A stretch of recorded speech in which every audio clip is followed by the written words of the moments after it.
Good morning. I want to thank everybody for joining us here. Obviously, we're gathered here this morning to discuss the introduction of the merit selection proposed constitutional amendment. I want to thank Representative Sims and Delisio, as well as many of the other supporters that are here this morning for joining me.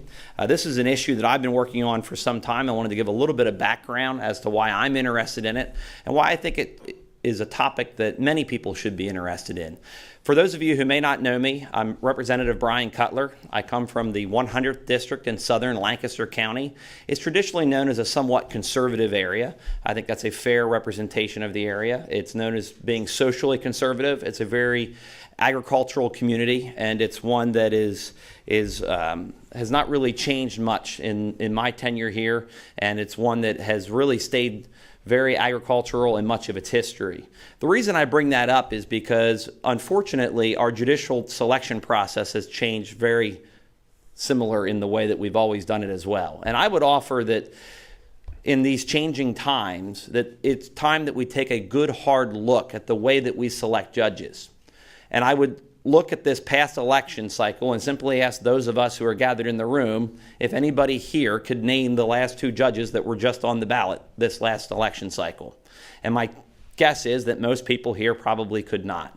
And while we know that Mr. Stabile did win the election, unfortunately many voters turned out into this election without any knowledge of which two judges, or which two lawyers rather, were running for that seat.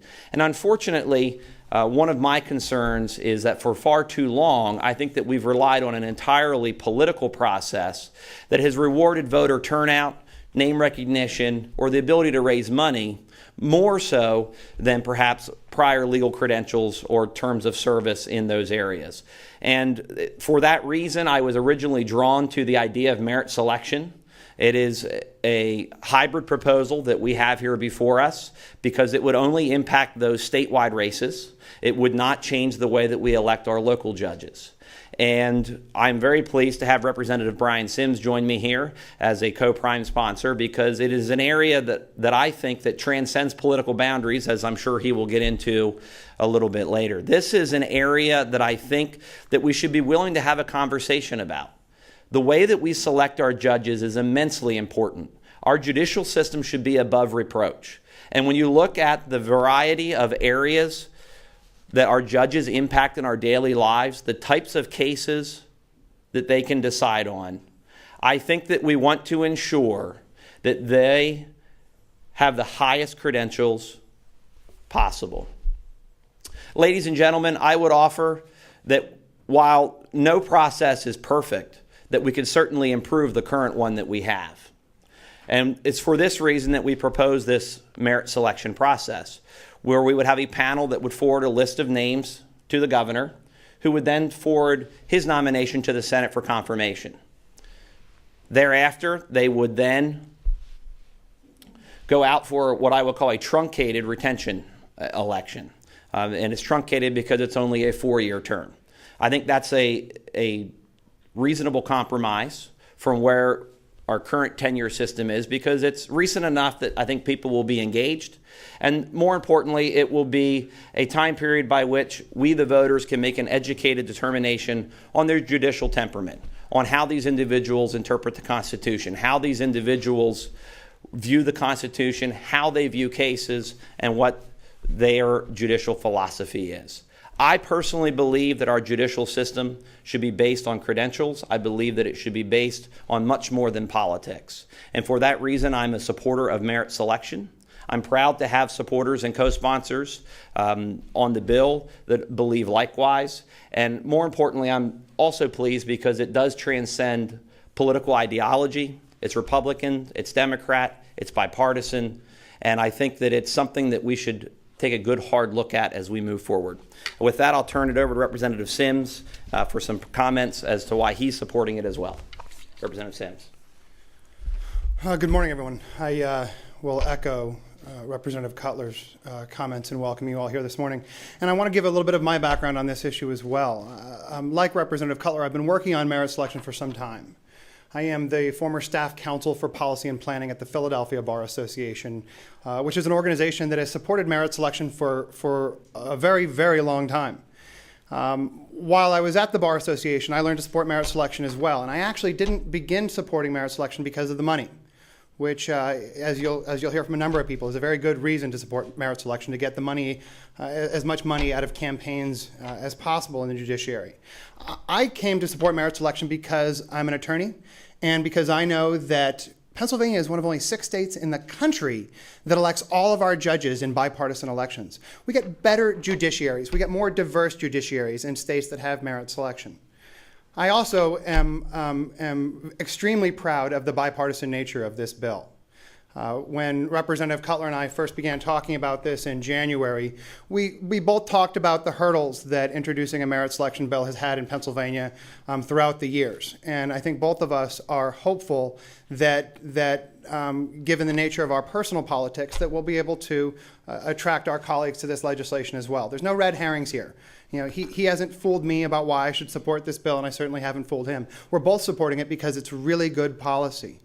And every governor, as far as I can tell, at least from the beginning of the term of Governor Shapp in '71, has supported merit selection. You'll see in your press packets that there is support both from Tom Ridge and from Governor Rendell, and it's supported by Governor Corbett as well.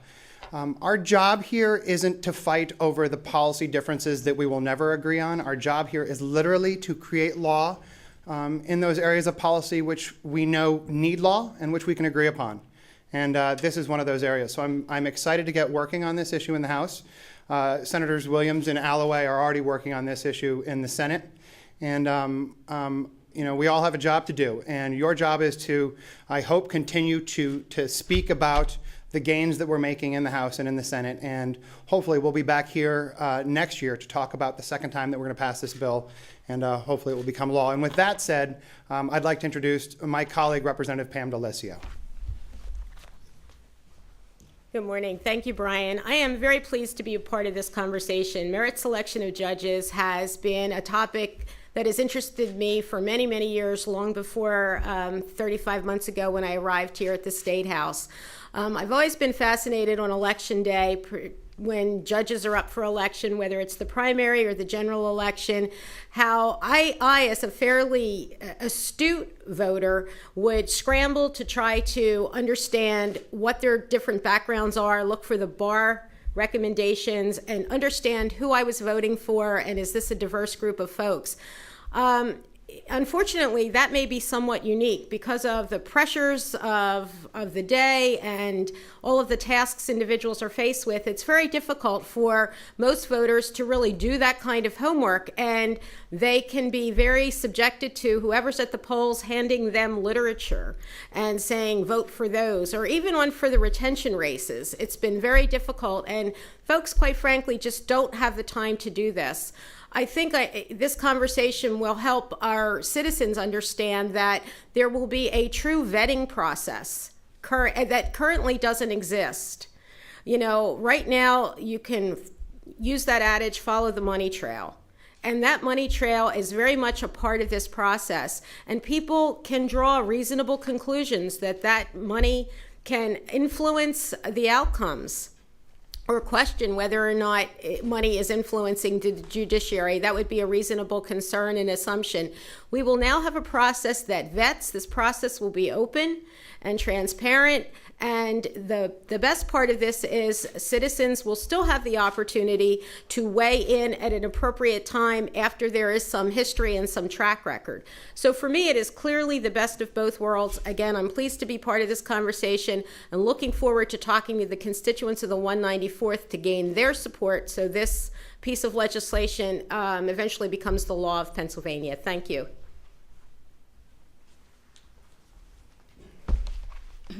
Good morning. I'm Lynn Marks, and I'm the Executive Director of Pennsylvanians for Modern Courts, a statewide, nonpartisan court reform organization. I'd like to thank Representatives Cutler, Sims, and D'Alessio for being here and for taking leadership. I particularly love that the prime sponsors come from such different ideological backgrounds. You know, besides being male and lawyers and named Bryan, they disagree on much more than they do agree on. And I think that's really symbolic because, you know, judging shouldn't be consider a Democrat or a Republican or conservative or liberal or rural or urban issue. It's about justice, and it's about ensuring that all Pennsylvanians can come to courts with confidence that their cases will be heard by fair, qualified, and impartial judges. As has been said, Pennsylvanians really deserve to have judges who are chosen based on their credentials and not according to their campaign war chest or their political affiliation, their home county, a familiar name, maybe a compelling ad, or where their names appear on the ballot. When people appear in court, they really should expect cases to be decided solely on the facts and the law, not according to what their constituents want, and not according to public opinion. Judges are very different from the roles of the representatives that you just heard from. So it makes sense that we select them differently. You know, it just doesn't make sense to select people in a totally partisan process for a job that's nonpartisan. And what makes Representative DeLisio mentioned the money. We're so used to money in politics in the executive branch, the legislative, and the judicial branch, but what makes fundraising so troubling for judges is that most of the money comes from lawyers, potential litigants, and interest groups who often appear in court. So merit selection, at the very least, gets judges out of the campaign and out of the fundraising business. Sure, there'll still be some politics involved. Of course, there's politics in everything, but it's not a purely partisan process. It gets money out of the system, and it focuses on qualifications.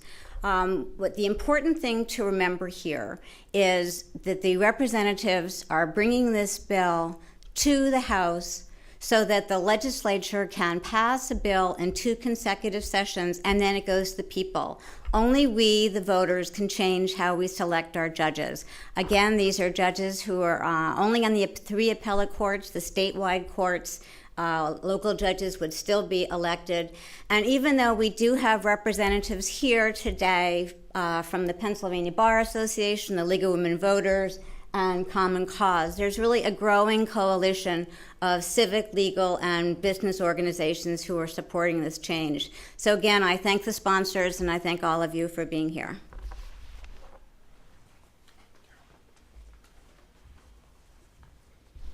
Good morning. I'm Susan Carty, the president of the Pennsylvania League of Women Voters. The League of Women Voters from Pennsylvania has supported a merit selection system for judges for 64 years. Our support began in 1949. We have supported merit selection proposals in every session of the legislature because we believe that such a process will help remove judges from partisan politics. We support retention elections for trial and appellate judges. Why then does the League, the go-to organization for voting rights, choose to take a position that opposes the use of the election process for the judiciary? Judges play many roles. They interpret the law, they assess the evidence presented, and control how hearings and trials unfold in their courtrooms. Most important of all, judges must be impartial decision makers in the pursuit of justice. The independence of the judiciary has protected individual liberties and prevented a tyranny of the majority. Examples include extending voting rights, ending segregation, protecting the average citizen from unwarranted government intrusion. Emerging democracies look to our system of an independent, an independent judiciary system. Judicial independence assures that cases will be decided on their merits and decisions based on what is right and just under the law, not what is popular at the moment. Our current system, electing judges as it exists in Pennsylvania, cultivates an atmosphere that is ripe for questionable ethical issues. The system has proven to fuel the public's lack of trust, faith, and confidence. The system of judicial elections as it exists in Pennsylvania poses a serious threat to impartial and independent courts. And now, over the past decade, the flood of vast sums of money into elections has catapulted judicial candidates into costly and untenable situations. Judicial candidates have the right to pursue this age-old profession in a manner fitting the seriousness of their role. Pennsylvanians deserve to have their faith restored. They have a right to believe that their judges are impartial, unencumbered, and independent. The Pennsylvania League of Women Voters vigorously supports a merit selection system for judges.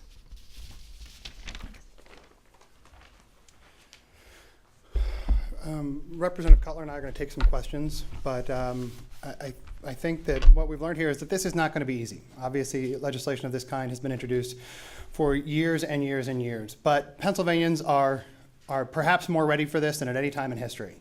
3/4 of this state thinks that that judges are affected by campaign contributions. And 3/4 of this state doesn't believe that the best judicial candidates win. More than 90% of this state believe that this issue should be left to them as the voters. And so I'm excited, along with Representative Cutler, to move on this. So what questions can we answer for you?